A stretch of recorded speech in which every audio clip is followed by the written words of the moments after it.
Republic की 10वीं और आखिरी किताब में सोक्रेटिस अपना आर्गुमेंट सॉलिडिफाई करता है। ये आर्गुमेंट कि जो जस्ट मैन होता है वो एक अनजस्ट मैन से बेहतर है, और वो इस एंड को अचीव करने के लिए एक मिथ का सहारा लेता है जो है मिथ ऑफ एयर।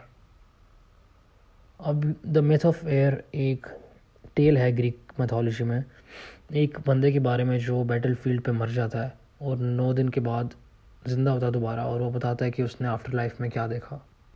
अभी जो लफ्ज़ है myth, it was used in the ancient Greek sense meaning account rather than the present day meaning. अब स्टोरी कुछ इस तरह है कि एक बंदा होता है वो जो बैटल के दौरान मर जाता है, और उसके साथ जो कॉम्बेटेंट्स मरे होते हैं, उसके जो साथी मरे होते हैं, उनकी सोल्स के साथ ना उसकी जो रूह होती है वो एक जगह लेके जाई जाती है जहाँ पे 4 दरवाजे होते हैं। ठीक है, 2 दरवाजे आसमान में जाते हैं और आसमान से खुलते हैं, और 2 दरवाजे ज़मीन में जाते हैं।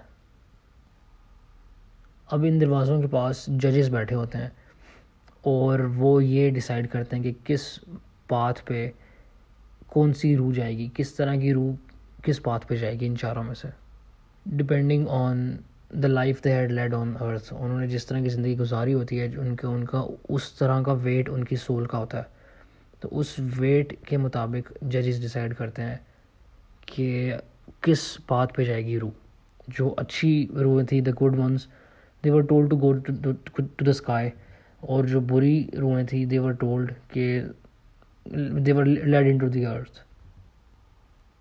अभी बड़ा हेवन हेल वाला कॉन्सेप्ट है। यहाँ पे ये बताया गया कि जो स्काई में से रूहें जा रही थी आ रही थी वो बड़ी पाक साफ थी, और वो बता रही थी एक ऐसी जगह की which was filled with incredible feelings, incredible things. और वो ज़मीन में जो जा रही थी, या ज़मीन से जो रूहें आ रही थी, they were dirty and they talked about misery and all the punishments that they faced. जो उन्होंने गुनाह किए थे ज़िंदगी में, उसके लिए उन्होंने क्या क्या पनिशमेंट्स फेस की या कर रहे हैं। All those dirty souls went into the earth. अब कैच यहाँ पे ये है कि जो मर्डरर्स या क्रिमिनल्स की जो रूहें थी, they were not allowed to exit the earth. मतलब वो एक बार चले गए उसमें तो they stay there forever, they stay trapped, और वो हमेशा के लिए पनिशमेंट्स का साइकिल जो होगा रिपीट होता रहेगा उनके लिए। They will not be allowed to come back out of the earth. अब बताता है कि he would not be judged, और जजेस बैठे हुए थे, उन्होंने उसको कहा कि भाई तुम यहाँ पे भी रहोगे क्योंकि तुम सारा ये प्रोसीजर देखोगे आफ्टर लाइफ का, और तुम जाके इंसानों को बताओगे, मैनकाइंड को रिपोर्ट करोगे कि तुमने क्या क्या देखा। खैर वो वहाँ रहता है, नोटिस करता है सब चीज़ें, ऑल ऑफ दैट। और 7 दिन के बाद ये जो सारी रूहें होती हैं उनको ना एक दूसरी जगह पे ले जाया जाता है जिसको कहते हैं स्पिंडल ऑफ नेसेसिटी। अब नेसेसिटी या फिर अनानके जो है ना, इट वाज अ गॉडेस, और ये फेट की पर्सोनिफिकेशन थी। मतलब काइंड ऑफ आप फेट को ना एक शक्ल दे दो, एक रूप दे दो, तो वो था अनानके का रूप, which was goddess basically in Greek mythology. खैर अब यहाँ पे इस स्पिंडल ऑफ नेसेसिटी में ये जो रूहें थी इनको एक लॉटरी नंबर दिया जाता है, ठीक है, और उसकी बेस पे उनकी बेस पे वो डिसाइड होता है कि इनकी अगली लाइफ क्या होगी या क्या होनी चाहिए। जो पहली सोल होती है ना, जो कि आसमान से आई होती है, वो स्काई के गेट से बाहर निकल के आई होती है, तो वो सोल डिसाइड करती है, वो कहती है कि मुझे डिक्टेटर बनना है अपनी अगली ज़िंदगी में। लेकिन जब वो ऐसा होता है, जब वो कहता है कि मुझे डिक्टेटर बनना है, तो उस सोल को ये नहीं पता होता कि उसकी डेस्टिनी में ये लिखा होता है कि वो he will eat his own children because of his actions.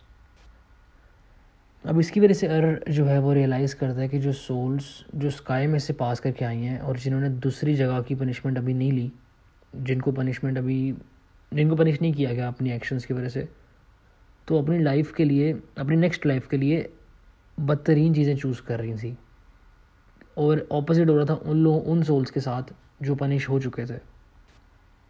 अब इसके बाद जब उन्होंने अपनी सेलेक्ट कर ली अपनी प्रेफरेंस कि अगली लाइफ में हम क्या बनना चाहते हैं, क्या डेस्टिनी देखना चाहते हैं अपने लिए, इसके बाद the souls were led to another place जिसका नाम है द रिवर लीथ। इसको लेथ कह लो, whatever the pronunciation is. इसका बेसिकली मतलब होता है द रिवर ऑफ फॉरगेटफुलनेस, जहाँ पे ये जो रुएँ होती हैं उनको कहा जाता है कि आप ना इसमें से पियो, और जब वो पीते हैं तो वो अपने ना पास्ट लाइफ को भूल जाते हैं।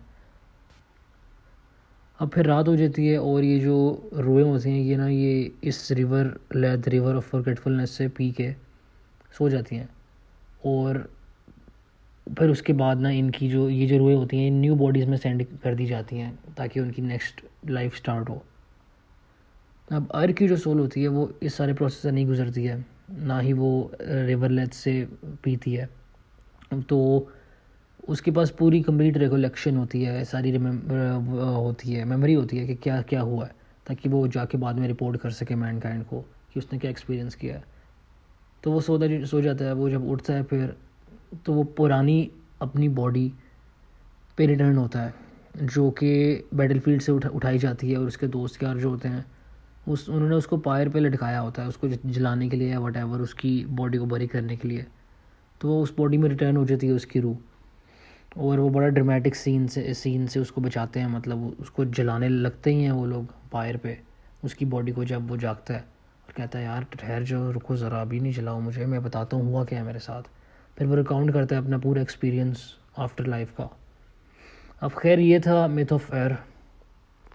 और आई बिलीव के even though Socrates was not a huge fan of epics और poetry, जैसे in the Republic you might already know this, कि उसने होमर की काफ़ी क्रिटिक की है, काफ़ी और पोइट्स की क्रिटिक की है, क्योंकि जो इमेजिन्ड सिटी थी जो रिपब्लिक में वो बना रहा था in the entirety of the Republic, तो उसका केस जो था वो इसी चीज़ पे डिपेंडेंट था कि poetry corrupts the soul of people, or it corrupts the soul of the youth. So it should not therefore be allowed in the imagined city, जो कि एक जस्ट सिटी होगी, इंसाफ पसंद सिटी होगी। तो वहाँ पे पोइट्री जैसी चीज़ की और एपिक्स जैसी चीज़ों की कोई जगह नहीं है।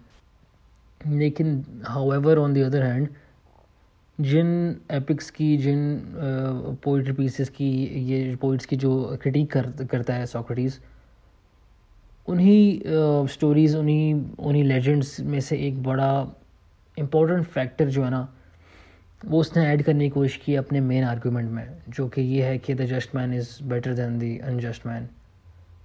और वो फैक्टर ये है कि जैसे द ओडिसी है या और काफ़ी एपिक्स हैं, काफ़ी लेजेंड्स हैं ग्रीक मैथोलॉजी में, तो उनमें काफ़ी बड़ा एलिमेंट है कि जो हीरो होता है वो जाता है अंडरवर्ल्ड में, जाता है या तो फाइट करता है अंडरवर्ल्ड के गॉड से। I am not sure if that is Hades, बल्कि I am right, Hades is actually the god of the underworld.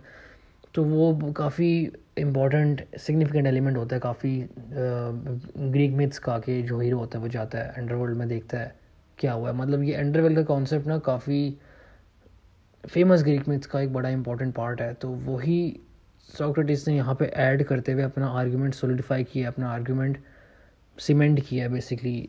तो I don't know if that's ironic और व्हाट, बट उसने थोड़ा सा हीरोइक टच दिया है फ़िलासफ़ी को, क्योंकि फ़िलासफ़ी इससे पहले ना it was just based on thinking and not stories. I do not know if thinking is the right word, but it was for the most part distinct from stories. उसको stories से अलहदा कर दिया गया था, क्योंकि स्टोरीज सॉक्रेटिस की नज़र में मिथ्स थी बेसिकली, जो कि जिसके थ्रू लोगों का माइंड जो है ना करप्ट किया जाता था। लेकिन यहाँ पे रिपब्लिक के बिल्कुल आखिर में जब मिथ ऑफ एर का मेंशन का जो जिक्र है बाय सॉक्रेटिस, तो that was a bit apart from the rest of philosophy. तो उस सॉक्रेटिस ने परहैप्स एक हीरोइक टच देने की कोशिश की है just by the end of the debate, और ये लास्ट एलिमेंट था प्रूफ करने के लिए कि जो जस्ट मैन है वो बेहतर है अनजस्ट मैन से। और इस सॉक्रेटिस का ये मिथ का जिक्र करना, इसका मकसद ये था कि वो लोगों को बताए कि वो जो चॉइसेस अपनी ज़िंदगी में लेते हैं, जो उनके एक्शंस होते हैं, जो उनकी डीड्स होती हैं ज़िंदगी में, they have an impact on their after life. और वो लोग जो प्रिटेंड करते हैं सिर्फ कि हम पायस हैं, लेकिन असल में फॉल्स होते हैं in their souls, they will eventually be punished in the next life. अब आप इस चीज़ को कंट्रास्ट करो, हमने एक चीज़ डिस्कस की थी in one of our early videos on the Republic series, or I do not exactly remember the which book it was. It was, I guess, book 6th or book 7th in the Republic, जिसमें Socrates ये बताता है कि an unjust man who just pretends to be just, मतलब जो नाइंसाफ आदमी है लेकिन वो लोगों की नज़र में इंसाफ पसंद है, तो उसको बहुत ज़्यादा फ़ायदा होगा and he will lead a very luxurious life rather than the person जो कि असल में just है लेकिन लोगों की नज़र में unjust है, who will lead the most miserable life. तो उसी की कंटिन्यूएशन आप समझ लो. इस मिथ ऑफ एयर का मकसद यही था कि दिखाना कि जो इंसान जो सिर्फ पायस और जस्ट दिखने की कोशिश करता है ना, लेकिन असल में उसकी रूह करप्टेड होती है, who is false in his soul, तो they will eventually get punished in the next life. बेशक इस ज़िंदगी में they achieve whatever amount of success या whatever luxuries, whatever material things. So yeah, this was pretty much about the myth of Ur. So yeah, I'll see you in the next video.